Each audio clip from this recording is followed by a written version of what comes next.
kita adalah domba di tengah-tengah serigala. Di dalam Matius 10 ayat 16, Yesus berkata, "Lihat, aku mengutus kamu seperti domba ke tengah-tengah serigala. Sebab itu, hendaklah kamu cerdik seperti ular dan tulus seperti merpati." Di Indonesia ini khususnya, sulit sekali untuk kita itu ingin melakukan segala sesuatu dengan cara yang benar sesuai jalurnya, jalur resminya.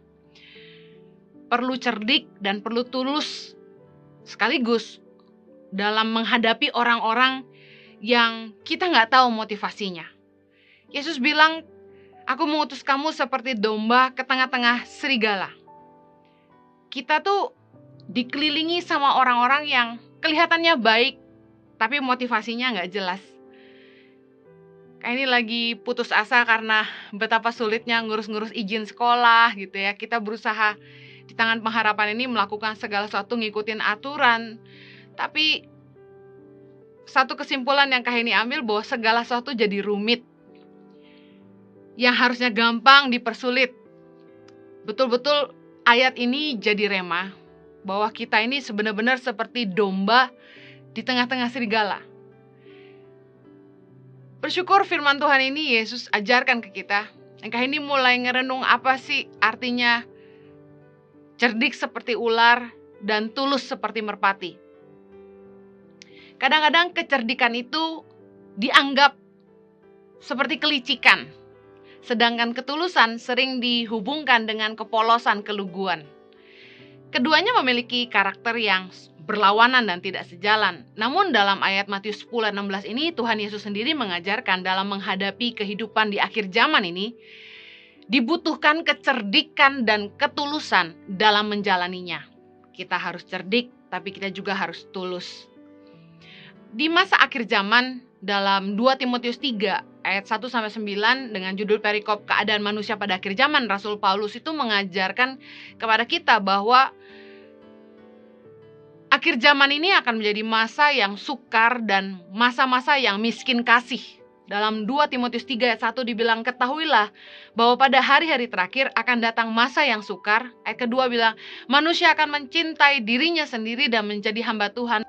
Akhir zaman keadaannya tuh kayak gini. Segala sesuatu jadi makin sukar. Yang kedua, keadaan manusia itu makin miskin kasih. Penganiayaan datang dalam bentuk hidup kekristenan orang percaya yang tidak mudah dan penuh ujian, penuh tantangan di akhir zaman. Kita yang pengen jujur, kita yang pengen tulus, itu tidak mudah. Seperti umpama kita ingin ngikutin aturan, izin sulit keluar, nggak keluar-keluar. Kalau dipikir-pikir, Kak Heni bersama dengan suami dan tim Tangan Pengharapan, kami berjuang untuk memberikan pendidikan buat anak-anak pedalaman. Kami investasi buat pemimpin di masa depan buat Indonesia. Harusnya kita dibantu oleh pemerintah, tapi orang-orang yang kami hadapi di lapangan begitu sulitnya untuk mendapatkan izin-izin sekolah, khususnya di sekolah-sekolah berasrama yang Tangan Pengharapan bangun. Aduh, kami sampai harus bergumul tiap hari dan berdoa. Matius 10 ayat 16 ini bilang, "Lihat, aku mengutus kamu seperti domba ke tengah-tengah serigala. Sebab itu hendaklah kamu cerdik seperti ular dan tulus seperti merpati." Ngadepin orang-orang yang seperti serigala, Yesus ngajarin kita harus cerdik seperti ular dan tulus seperti merpati. Di ayat ini, Tuhan Yesus sendiri yang mengajarkan dalam menghadapi kehidupan di akhir zaman yang semakin sukar dan miskin kasih, dibutuhkan kecerdikan dan ketulusan dalam menjalaninya. Kecerdikan berbeda dengan kelicikan. Kelicikan itu merugikan orang lain demi keuntungan pribadi. Tapi kecerdikan di ayat ini berasal dari bahasa Yunani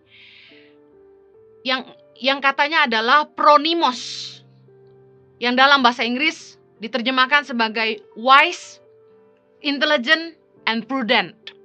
Yang artinya dalam bahasa Indonesia, cerdik ini adalah bijaksana, cerdas, dan melihat jauh ke depan. Kita harus memiliki ketepatan dalam membuat keputusan hari ini yang tentunya akan berdampak kepada masa depan yang lebih baik. anak-anak muda harus berpikir bijaksana, berpikir dengan cerdik, bijaksana dan cerdas tentang keputusan yang kamu buat dengan hidupmu hari ini. Karena itu akan menentukan masa depanmu. Kalau kita nggak bijaksana, kalau kita nggak cerdas dalam membuat keputusan untuk hidup kita hari ini, kita nggak akan menuai masa depan yang baik. Menurut Kamus Bahasa Indonesia, KBBI, kata cerdik ini memiliki arti mampu membaca dan mengerti situasi, mampu memberikan solusi dan banyak akal. Karena itulah, ketika anak-anak muda ngadapin masalah dalam hidupnya, kalian mesti belajar jadi problem solver. Keahlian, kemampuan dalam menyelesaikan masalah akan membuat kita cakap menghadapi apapun. Jadilah cerdik, bijaksana, cerdas, dan hati-hati dengan keputusan yang kita buat. Dan pikirkan dampaknya ke depan. Jangan sembarangan dengan hidup kita. Kata tulus dalam Matius 10 ayat 16 ini diambil dari kata akeraios yang memiliki arti tidak tercampur, murni, tidak bersalah, innocent, sederhana. Artinya tulus tuh gini, gak punya motivasi bulus, gak punya motivasi udang di balik batu, motivasi tersembunyi. Tapi semua yang dikerjakan itu tulus, untuk kebaikan, murni, sederhana. Dalam Kamus Bahasa Indonesia menjelaskan ketulusan itu sebagai kesungguhan, kebersihan hati, dan kejujuran. Nah, kita lihat dari Kamus Bahasa Indonesia dan arti yang Yesus pakai dalam bahasa Yunani untuk kata tulus, ini mirip ya, sama. Apa bedanya cerdik dan tulus? Cerdik itu menekankan pada cara kita, pada metode yang kita ambil. Sedangkan ketulusan menekankan kepada motivasi hati kita dalam melakukan apapun. Motivasi kita menentukan tindakan atas keputusan yang kita ambil. Orang yang tulus, maka tindakannya akan tulus. Tindakannya adalah baik. Tapi orang yang punya kelicikan, tentu dia punya akal bulus dalam segala sesuatu yang dia lakukan. Selalu punya motivasi jahat di belakangnya. Kenapa Yesus kasih gambaran burung merpati? Merpati itu dikenal sebagai lambang ketulusan dan kesetiaan. Dan bahkan ditemukan bahwa burung merpati itu tidak mempunyai empedu di dalam tubuhnya. Unik ya, empedu itu kan menyimpan racun yang diserap oleh tubuh. Nah, kayak ini percaya bahwa Tuhan lagi ngajarin kita, orang yang tulus tuh gak nyimpan racun. Tidak nyimpan racun di hatinya. Orang yang tulus kayak ini percaya, dia gak akan nyimpen sakit hati, gak akan nyimpen kepahitan, gak nyimpen racun. Ketika melakukan sesuatu, mengatakan sesuatu, itu tidak punya motivasi yang menghancurkan orang lain. Mari kita belajar dalam menghadapi masa yang sukar. Banyak tantangan, ketemu orang-orang yang seperti serigala di sekeliling kita. Kita cerdik, yang artinya kita bijaksana. Kita betul-betul memastikan kita menganalisa dengan baik dan memandang ke depan apa yang harus kita lakukan dalam menghadapi masa sukar ini. Dan kita juga harus tetap menjaga hati kita tulus. Jangan sampai kita hanya cari keuntungan pribadi, cari aman untuk diri sendiri, apalagi menghalalkan segala cara hingga merugikan orang lain. Domba itu lugu, bicara soal roh yang menurut, tidak bisa melindungi diri sendiri, makanya punya ketergantungan yang besar kepada Tuhan. Orang-orang yang seperti serigala, mereka itu kejam, tega sama sesamanya, bisa menindas orang lain, bisa punya akal bulus untuk mencelakakan orang lain. Dalam segala tindakannya tuh selalu punya motivasi di belakang yang mencari keuntungan untuk diri sendiri. Hari ini, apakah engkau domba atau serigala? Bagaimana kita bisa bedain siapa domba dan siapa serigala? Matius 7 ayat 15-23 dengan judul perikop hal pengajaran yang sesat, Yesus ngajarin kita tentang hal ini. Ayat 15 berkata, waspadalah terhadap nabi-nabi palsu yang datang kepadamu dengan menyamar seperti domba, tetapi sesungguhnya mereka adalah serigala yang buas. Ayat 16, dari buahnya lah kamu akan mengenal mereka. Dapatkah orang memetik buah anggur dari semak duri atau buah ara dari rumput duri. Ayat 20, Matius 7 ayat 20 bilang gini, jadi dari buahnya lah kamu akan mengenal mereka. Apa maksudnya? Ketika kita bergaul, kita punya teman, gimana ngebedain siapa domba, siapa serigala? Firman Tuhan Yesus ajarin kita dalam Matius 7 ini, dari buahnya lah kamu akan mengenal mereka. Buah hidup orang adalah karyanya, apa yang lahir dari hidupnya. Ketika dia berada di sebuah komunitas, apakah terjadi kekacauan? Apakah kehadirannya itu jadi berkat? Atau malah jadi troublemaker, jadi masalah? Kita harus melihat buah hidup orang. Jangan terkecoh sama penampilan. Kita lihat buah perkataannya, buah hidupnya, dampak yang dia buat, karya-karyanya. Kita tidak bisa menghakimi orang hanya dengan penampilan luar aja. Dalam Matius 7, kelanjutan di ayat ini adalah di ayat 21, bukan setiap orang yang berseru kepadaku Tuhan, Tuhan akan masuk dalam kerajaan sorga, melainkan dia yang melakukan kehendak Bapakku yang di sorga. Pada hari terakhir, banyak orang akan berseru kepadaku, Tuhan, Tuhan, bukankah kami bernubuat demi namamu, dan mengusir setan demi namamu, dan mengadakan banyak mujizat demi namamu juga. Ayat 23, pada waktu itulah aku akan berterus terang kepada mereka dan berkata, aku tidak pernah mengenal kamu, enyahlah daripadaku, kamu sekalian membuat kejahatan. Perikop ini Yesus lagi jelasin kepada kita bahwa teman yang sudah pelayanan, bahkan kelihatan dipakai Tuhan, bukan jaminan. Ingat di Matius 7:15 tadi dikatakan, waspadalah terhadap nabi-nabi palsu yang datang kepadamu dengan menyamar seperti domba, padahal mereka serigala yang buas. Kemudian di Matius 7:21-23 menggambarkan orang-orang yang kelihatan hebat secara rohani dalam dunia pelayanan, tapi bukan jaminan mereka adalah domba. Kita harus bijaksana memilih dengan siapa kita bergaul, siapa yang kita dengar, siapa yang kita izinkan untuk mempengaruhi hidup kita. Jangan terlalu cepat terpesona ngelihat hidup orang hanya karena pemakaian Tuhan dalam hidup mereka. Jangan terkecoh lihat orang sudah pelayanan, kita pikir, nah ini domba. Kayak ini dapat banyak masukan konseling dari beberapa anak perempuan yang berkata bahwa pacarnya itu youth pastor di sebuah gereja.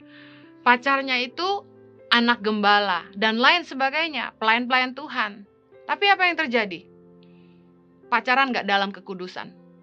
Mereka ngerusak anak orang, dan gak ada tanggung jawab sama sekali.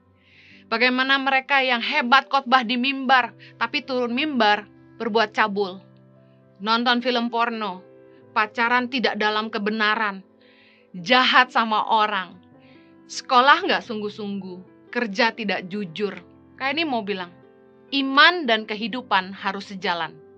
Itu buah. Kalau kita mau lihat apakah hidup kita adalah domba, mari kita belajar untuk melihat buah-buah hidup kita. Apakah kita ini anak terang atau anak kegelapan? Efesus 5 ayat 9 berkata gini, karena terang hanya berbuahkan kebaikan, keadilan, dan kebenaran. Dan ujilah apa yang berkenan kepada Tuhan. Coba lihat buah hidupmu. Apakah yang lahir adalah kebaikan? Apakah yang lahir keadilan? Apakah yang lahir kebenaran?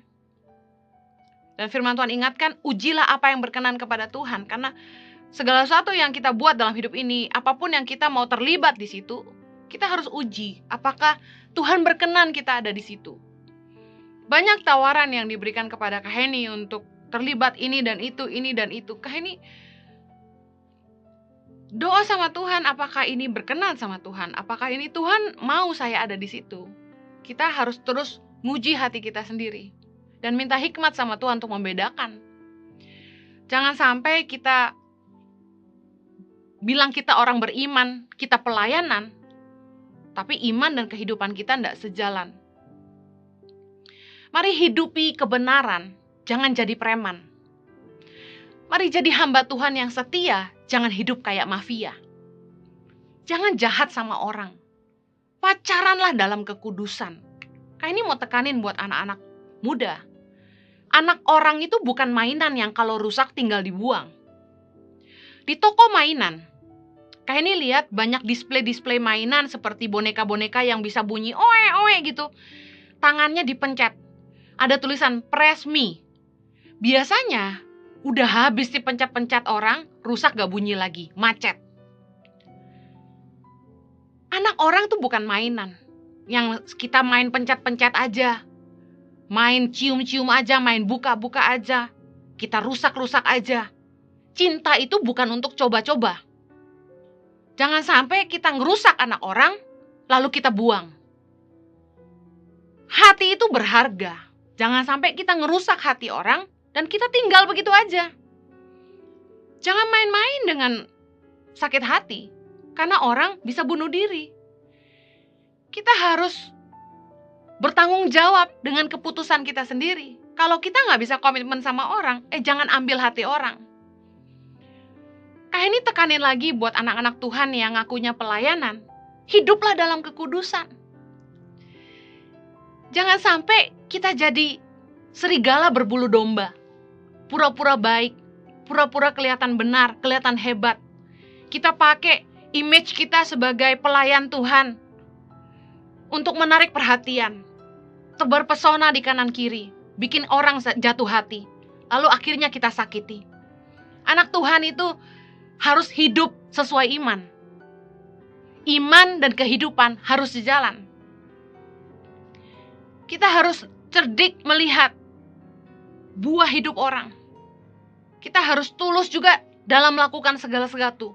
Pastikan jangan sampai kebaikan kita diikuti dengan keinginan untuk menguntungkan. Mencari keuntungan diri sendiri, lalu mengorbankan kepentingan orang lain. Banyak orang yang kelihatannya pelayanan, hamba Tuhan, tapi ngerugiin orang, memanfaatkan orang.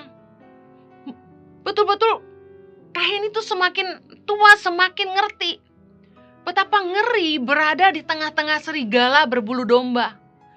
Orang-orang yang kelihatannya benar, kudus, pelayanan, tapi setelah kita dekat, ngeri permainannya. Beberapa kali Kaheni bersinggungan dengan orang-orang yang gak tulus, cari kepentingan, iri hati, menjatuhkan. Kita harus dewasa dalam iman, supaya kita bisa membedakan. Selain dari berdoa minta hikmat Tuhan, supaya kita bisa membedakan, kita harus dewasa dalam iman, supaya kita tidak mudah disesatkan. Kaheni mau tutup dengan ini. Efesus 4 ayat yang 11. Dan ialah yang memberikan baik rasul-rasul maupun nabi-nabi, baik pemberita-pemberita Injil maupun gembala-gembala dan pengajar-pengajar untuk memperlengkapi orang-orang kudus bagi pekerjaan pelayanan, bagi pembangunan tubuh Kristus. Sampai kita semua telah mencapai kesatuan iman dan pengetahuan yang benar tentang anak Allah, kedewasaan penuh, dan tingkat pertumbuhan yang sesuai dengan kepenuhan Kristus, sehingga kita bukan lagi anak-anak yang diombang-ambingkan oleh rupa-rupa angin pengajaran, oleh permainan palsu manusia dan kelicikan mereka yang menyesatkan. Aduh, ngeri kalau udah ngelihat orang-orang tuh begitu banyak intrik-intrik, permainan-permainan palsu, kelicikan. Ini kasihan sama anak-anak muda yang masih polos, baru berangkat remaja, baru tumbuh dewasa dan tidak ngerti apa-apa. Makanya baik-baiklah untuk belajar firman Tuhan. Dengar nasihat orang tua. Tukar pikiran sama orang-orang yang mengasihi kalian, orang-orang yang sudah berpengalaman, supaya jangan sampai kalian disesatkan, jangan sampai kalian masuk ke dalam permainan palsu manusia. Kalau kalian berkenalan dengan, katakan pria atau wanita, cowok, cewek yang mendekati kalian, sebelum memastikan kalian melanjutkan hubungan, ceritalah sama orang yang bisa kalian percaya, mintalah pandangan, jangan sampai kalian jatuh cinta lalu jadi buta. Kita tuh harus belajar firman Tuhan, karena firman Tuhanlah yang menjadi pagar yang menjaga kita. Karena firman Tuhan adalah landasan. Segala sesuatu yang bertentangan dengan firman Tuhan, kita tahu itu salah. Firman Tuhan akan jadi pagar yang jaga kita, supaya kita tidak disesatkan. Dan kita jadi ngerti apa yang benar. Kita tidak akan jadi dewasa kalau kita tidak pernah belajar firman. Ayo mulai disiplin anak muda belajar firman Tuhan. Bukan cuma baca ya. Ada tuh yang ngabisin Alkitab setahun. Tapi benar-benar merenungkan firman. Gimana sih merenungkan firman kayak ini? Kalian pernah dengar gak binatang yang memamah biak? Seperti domba, onta. Mereka itu kalau makan, mereka itu simpan di perut. Kemudian dikeluarkan lagi. Kita belajar biologi dulu, kita belajar ini. Makan, telan, keluarin lagi, kunyah lagi, telan, keluarin lagi, kunyah lagi. Kalau nggak salah sampai 3 kali.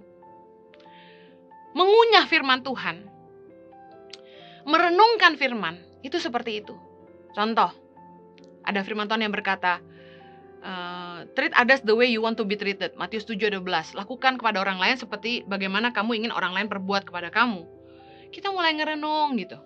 Oh, kalau misalnya aku nggak mau dirugikan, berarti aku juga nggak boleh ngerugiin orang lain. Jadi standar ukuran cara aku memperlakukan orang adalah sebagaimana aku sendiri mau diperlakukan. Jadi standar customer service, standar kita, perlakuan kita terhadap orang lain, standarnya kita. Apa yang kita mau buat diri kita sendiri, nah itu yang kita lakukan buat orang lain. Nah, Kak ini mau kasih tahu itu nggak mudah loh. Standarnya apa yang kita mau untuk diri kita sendiri.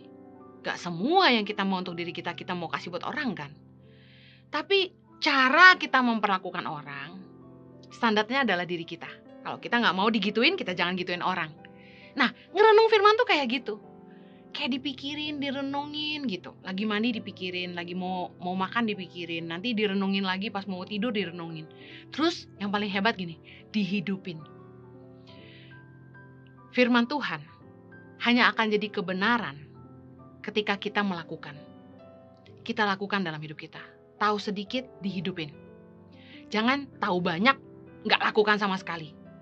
Mari belajarlah firman Tuhan lewat di Impact Community. Kita punya Bible Study tiap Sabtu pagi, biasanya jam 9. Kemudian berilah diri untuk dimuridkan lewat komunitas.